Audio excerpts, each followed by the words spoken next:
Why am I here? I'm so alone. So you're me and I'm you and I'm you and you're me? I'm tired. Do I have to quit my job? Is this gonna last forever? So wait, I'm the alien? How to ground your energy in less than 15 seconds. When you wake up, sit on the edge of the bed, placing your feet on the ground and close down your eyes. Imagine roots growing through the soles of your feet down deep into the earth. Next, use my energy clearing tip you can find in the next video.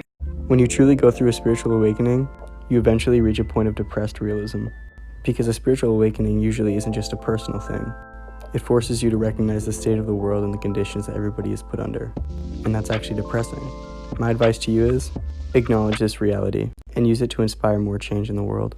The Galactic Federation of Light would like me to explain to you why your spiritual awakening journey has been so painful and difficult when one moment you're in love and light, the next you're just crying by yourself. They explained to me that it is impossible to embody higher frequencies of light, and we've had all this high frequency light coming in without low frequency consciousnesses coming up to the surface. So when you're feeling all of this old pain come up, it's not because you're doing anything wrong, it's because you're embodying higher frequency light and lower frequency thought forms physically can't survive. So they're coming up to be cleared, and the way you clear them is by feeling them all the way through.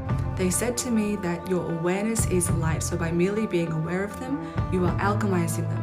So when you're crying about things, when you're in those moments of pain and anguish, you are clearing them not just for yourself, but for the whole collective consciousness. And can you imagine what all of us light workers, thousands and millions of us doing this one by one, is doing for the whole planet? It's how we're getting to 5G. It's so dark in the night. Stuck inside a thought.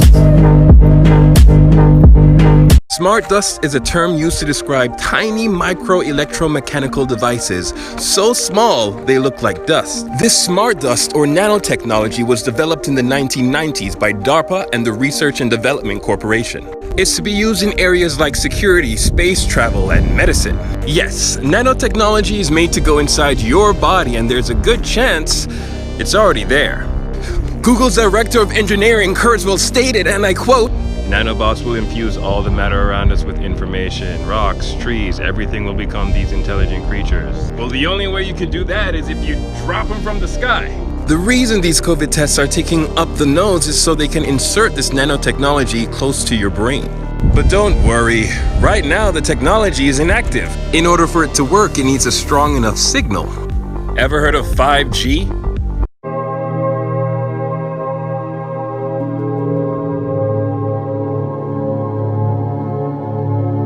Here's 7 signs that your Merkaba is activating. So if you don't know what your Merkaba is, I went over it in my last video. It's basically your astral vehicle into the different dimensions and astral planes. In this video, I'm just going to be telling you the 7 signs that your Merkaba is beginning to activate. So the first sign is dreams. Your dreams are going to take a big shift when your Merkaba begins to activate. It's almost going to feel like you're living in between 2 realities in one body, kind of like between the earthly world and the spirit world, being afloat. People who begin to experience their Merkaba or their light body being activated also experience feeling very light or hollow. Consciousness. In this process, you begin to directly communicate with your higher self, as well begin the process of ascension. Isolation. Being a hermit and antisocial is just common in any kind of awakening, as well as feeling unfulfilled with work and wanting to choose a new direction or change your career path. And these two are just the outcome of your spiritual body shedding your past. Did you know that you could brainwash yourself into being rich? Let me show you how I did it. I used to live here, and now I live here. So there's 2 things that you need to know before you can brainwash yourself. Number 1 is that you have a subconscious and a conscious mind. So the difference between your subconscious and your conscious mind is that your subconscious is processing things that already happened, and your conscious mind is processing things that are happening in your day-to-day. What we want to focus on is your subconscious mind, because that's the part of your mind that we need to overcome. And that brings me to number 2. You have to tell your brain things that it wants to hear. This is why things like affirmations or writing down your goals works, because you're positively telling your brain what it wants to hear. Like for part 2.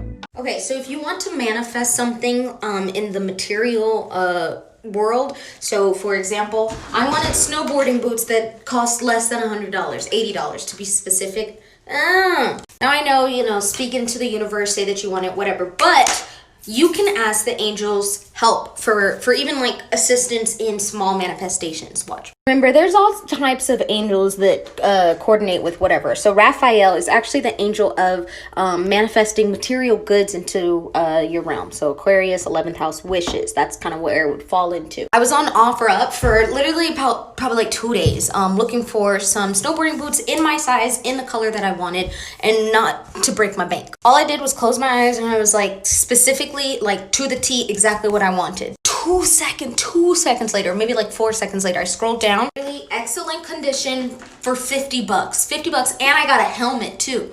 What? Thank you, Archangel Raphael.